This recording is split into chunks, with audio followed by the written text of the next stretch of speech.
Assalamualaikum warahmatullahi wabarakatuh. Waalaikumsalam warahmatullahi wabarakatuh. Saya Muhammad Yani dari Batam, Buya. Sekarang berada di majelis Buya di pondok pesantren.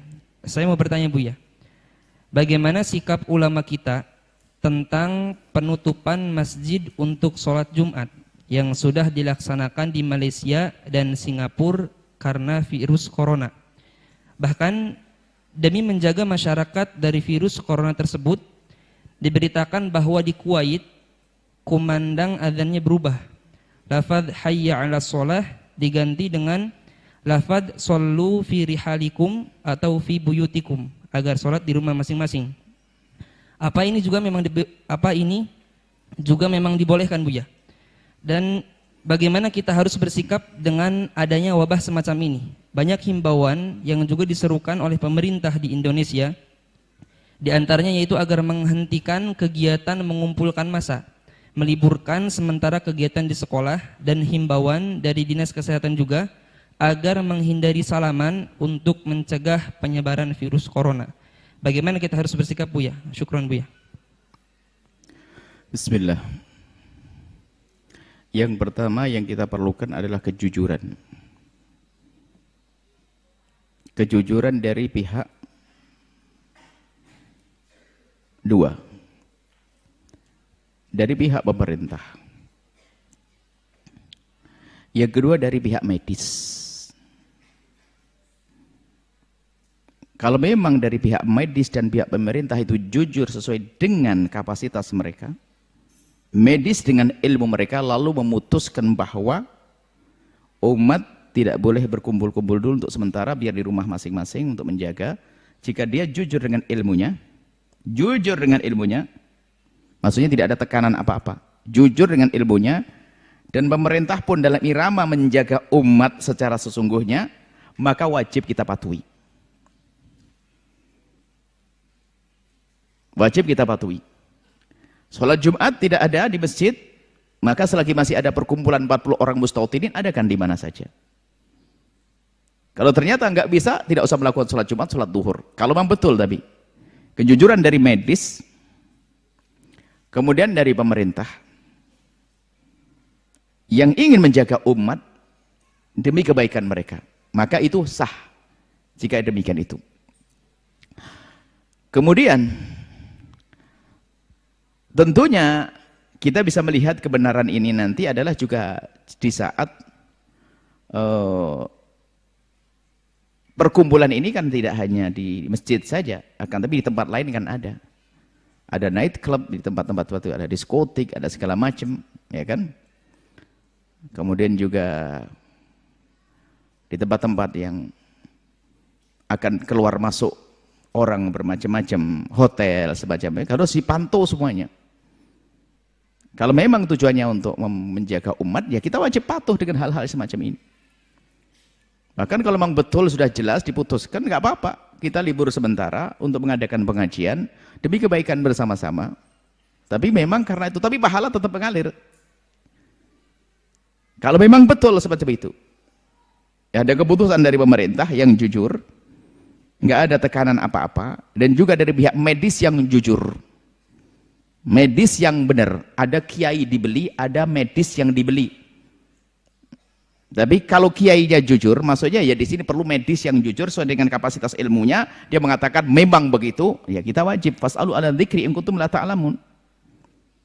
Kalau kau tidak mengerti, tanya ahlinya. Boleh yang semacam itu. Dan ini disamakan memang kalau memang ada uzurnya melakukan Jumatan itu banyak. Jadi orang melakukan Jumat itu banyak uzurnya. Uzur min a'dzari al-jum'ati, termasuk uzur meninggalkan Jumat adalah jika tidak aman di tempat tersebut. Aman itu macam-macam kisahnya. Termasuk begini bisa saja dianggap sebagai tidak aman, bisa saja. Dan tidak dosa meninggalkan Jumat kalau betul seperti itu. Nah, ini jadi nggak usah umat Islam dengan ilmu nggak usah pusing begitu. Kalau Anda sholat di rumah masing-masing ya bisa lumayan dengan keluarga, bercengkrama hari Jumat dan sebagainya. Tapi itu yang perlu adalah kejujuran dari pihak pemerintah dan ini. Nah kan kita tidak tahu jujur tidaknya, sudahlah. Kalau memang peraturan semacam itu, kemudian Anda tidak bisa melakukan Jumat, berarti itu uzur sudah, tidak usah khawatir. Kami himbau kepada Anda di Singapura, di Malaysia, kalau memang tidak boleh, ya tidak usah ke masjid untuk sementara. Bahkan mungkin dalam beberapa waktu Anda ditahan tidak sholat ke masjid karena demi kebaikan. Setelah itu akan muncul kerinduan yang luar biasa, yang dulu nggak pernah ke masjid jadi ke masjid setelah itu. Bahkan mungkin kalau ternyata majelis ini harus ditutup untuk sementara, kita tetap mengadakan pengajian, biar nggak ada yang hadir, Anda bisa dengan televisi di rumah Anda, sehingga semuanya akan hijrah membuang televisi yang nggak jelas, diganti dengan televisi Al-Baca. Wah, lumayan jadi baik kan? Nggak apa-apa, perlu ditutup kalau begitu pengajiannya. Biar semuanya merubah di rumah tangganya menjadi tontonan televisi yang positif. Setelah itu dibuka lagi, ada kerinduan lagi, ya nggak usah masalah. Jangan biasa membuat konfrontasi. Kalau memang keputusan itu nggak ada masalah keputusan. Saya tidak pernah, tidak sejauh prasangka buruk sana sini. Kalau memang keputusan seperti itu, patuhi saja. Dan saya pengen juga dari pihak yang berwajib dengan jelas-jelas datang. Kalau ke tempat ini datang. Kalau Anda pengen datang ke sini, jelaskan siapapun dari pihak berwajib datangkan. Selagi belum didatangkan, kami mendungu. Kami rakyat, Anda pelayan saya, wahai para pejabat, kan begitu. Kami tugas saya menjadi pelayan Anda di dalam mengayomi masyarakat semacam ini, ngurusi masyarakat. Tapi Anda, wahai para pemerintah, wajib memberikan pengarahan kepada kami. Agar kami di saat menjaga umat ini lebih benar, gitu loh. Ini kan ngurusi umat, ini ngurusi rakyat Indonesia Raya kan begini ini. Biar enggak rebutan waris, biar enggak musuhan sama tetangga. Ini kan urusan majelis kayak begini. Biar enggak nyuri, ini kan urusan majelis. Ini kan ikut menertibkan negara juga. Ini coba, ini kan ilmu ini. Dan jangan ditutup yang demikian kalau memang tidak mendesak. Kalau mendesak kami patuh. Tapi tolong kirimkan surat kepada kami, jelaskan dengan sejelas-jelasnya, kami akan ikuti semuanya. Paling tadi ya kita tetap, adapun acara tetap berjalan ini. Karena ini ada hubungannya dengan televisi yang disebar ke seluruh Indonesia. Bahkan kalau sudah internet dunia. Baik seperti itu ya. Kemudian apa tadi pertanyaannya banyak banget ya, intinya semacam itu ya. Kita patuh saja dengan pemerintah. Kalau memang nanti ya harus ditunda untuk sementara, kita ikuti saja. Kemudian ada sekolah diliburkan, ya sekolah yang itu keluar masuk, kan begitu. Tapi kalau setelah di pondok ya nggak usah, ngapain, tidak ada orang keluar masuk kok. Ya yang kalau pondok dibubarkan ini yang repot nanti. Ya, nanti pasar bubar, nanti semuanya bubar. Nah, nggak. Yang ini sebenarnya yang diantisipasi adalah bertemunya orang-orang yang tidak, yang orang-orang baru ini, mungkin dari luar bawa ke dalam, dari terus. Tapi kalau di dalam begini kan aman di pondok. Intinya keputusan-keputusan pemerintah yang ini kaidah. Keputusan pemerintah yang ada hubungannya dengan kemaslahatan umat, maka hendaknya kita patuh dengan catatan tidak bertentangan dengan syariat. Menghentikan Jumat di situ bukan bertentangan dengan syariat, bukan dilarang sholat duhur. Tidak bertentangan dengan syariat, jangan dianggap salah. Karena tidak boleh sholat Jumat di masjid karena berkumpul orang berdesakan takut apa. Tapi boleh nanti dia melakukan sholat duhur di rumah masing-masing. Jadi mohonlah dalam hal begini jangan dijadikan bahan untuk ribut saja. Dalam dunia fikih sangat mudah, sangat luas. Untuk melapangkan hati, ya dukung pemerintah kalau itu demi kebaikan. Dukung pemerintah kalau itu demi kebaikan. Itu saja bisa kami sampaikan ya. Semoga Allah menjaga. Masalah bersalaman, ya kalau memang, kalau masalah bersalaman, kami himbau deh untuk menjadi, saya bertanya kepada beberapa dokter, sebenarnya yang dihindari itu apa? Ya tangan kotormu pindah ke tangan kotor orang lain dan sebagainya. Jadi kami lebih, insya Allah habis ini akan disiapkan untuk mencuci tangan di beberapa tempat. Insya Allah habis ini. Jadi biasakan Anda bersih diri deh. Ya, kalau tiba-tiba Anda salaman dengan orang lain, Anda sudah pastikan tangan Anda bersih di saat bersama dengan orang lain. Jangan kebalik, jangan pastikan tangan orang lain bersih tapi Anda jorok, itu nggak benar. Jadi pastikan Anda selalu bersih. Kalau semuanya selalu menjaga begini, salaman bersih, tangan Anda bersih. Kalau bisa di saku Anda sudah pakai apa, antiseptik atau apa gitu untuk membersihkan jika ini, bukan untuk diri sendiri. Biar Anda jangan bersihan. Saya dengar ini petunjuk dari dokter, pokoknya biasa bersih itu saja, biasakan hidup bersih ya. Jangan habis garuk-garuk lalu makan sop pakai tangan lagi, itu kan kacau nanti, dimakan sama temennya, ini kan tidak karu-karuan. Tolonglah umat Islam yang bersih ya. Mungkin untuk pembelajaran juga bagi umat Nabi Muhammad harus bersih deh. Biasakan anak Anda untuk biasa cuci tangan, itu saja. Cuci tangan yang bersih, setelah itu bersalaman biasa saja. Biasa saja. Dan dihindari mungkin ya itu hindari seperti salaman biasa. Kalau ternyata memang petunjuk dari penyakit tidak akan menular. Jadi yang ngasih penyakit adalah Allah. Kalau menular berarti kan semua harus penyakitan semuanya. Kan? Ada ceritanya ada orang berkata, oh Nabi Muhammad itu salah kok. Bagaimana penyakit tidak menular ini?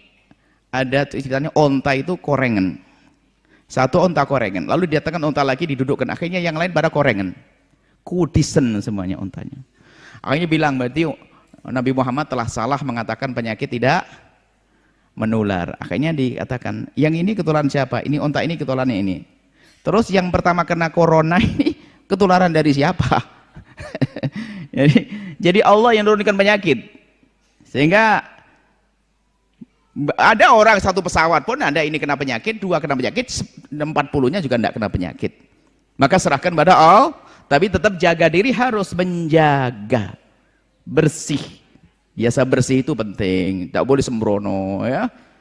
Ya, tidak boleh sembrono. Selagi ada petunjuk, itu adalah petunjuk ahli dzikir. Para dokter itu ahli dzikir bagian medis. Maka mohon petunjuk dokter dalam hal ini hendaknya Anda patuhi. Saya tanya apakah harus tidak bersalaman? Beliau menjawab tidak Buya, asalkan sama-sama bersih. Nah, kalau sama-sama bersih ya nggak ada masalah, terjaga semuanya. Tadi itu petunjuk dokter juga. Selagi kita masih ragu-ragu ya dihindari dulu untuk sementara. Itu petunjuk ahli dzikir. Petunjuk ahli dzikir para dokter semacam itu. Nggak apa-apa dipatuhi dulu sementara. Nanti setelah itu tambah rindu untuk bersalaman. Tentunya yang maksud salaman ini laki-laki dengan laki-laki, perempuan dengan perempuan. Sesuai dengan syariat Nabi Shallallahu Alaihi Wasallam. Ini saja. Wallahu a'lam bissawab. Kemudian afwan Buya untuk perihal lafadz hayya 'alas shalah yang diganti. Memang ada pada zaman Nabi tentang itu, kisahnya kisah hujan deras. Di saat orang tidak bisa pergi masjid, hendaknya shollu fi rihalikum. Seolah-olah kalian di rumah masing, dan ini bisa saja disama dalam ini menyuruh akhirnya jangan sampai tidak sholat. Jangan sampai tidak sholat. Kalau hayya 'alas shalah kan disuruh kepada ini. Ini kisahnya adalah di dalam satu, kalau makanya kita ada di dalam Islam, di dalam kita itu ada namanya sholat jamak karena hujan. Begitu pentingnya sholat, selagi yang sudah ada di masjid sholat duhur kok hujan deras.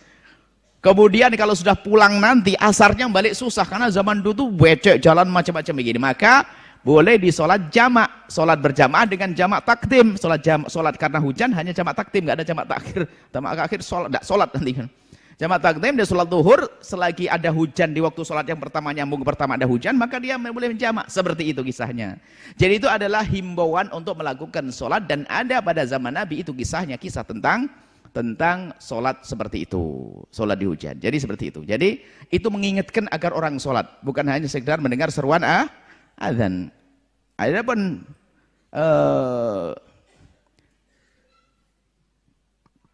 ada hal lain lagi ya mungkin ya, masalah-masalah semacam ini. Kami menghendaki bahwasanya dari pihak pemerintah juga itu agar memberikan penyuluhan kesehatan secara merata lah. Kalau bisa dana itu besar ya untuk acara beginilah, bukan untuk festival yang enggak deh. Jadi untuk kesehatan umat ini kami rindu yang semacam ini. Jadi kalau bisa ya diturunkan dana untuk penyuluhan kesehatan yang bisa merata. Ya. Kesehatan yang merata kepada seluruh rakyat ini. Ini indah sekali. Dan mungkin ini adalah cambuk ya, atau peringatan dan sekaligus Allah atur agar kita semuanya sadar kesehatan. Umat Islam kok jorok banget. Kalau tanya siapa yang paling jorok, umat Islam. Paling penyakitan umat Islam, kan nggak enak. Padahal Nabi kita Nabi Muhammad mengajarkan kebersihan seperti itu.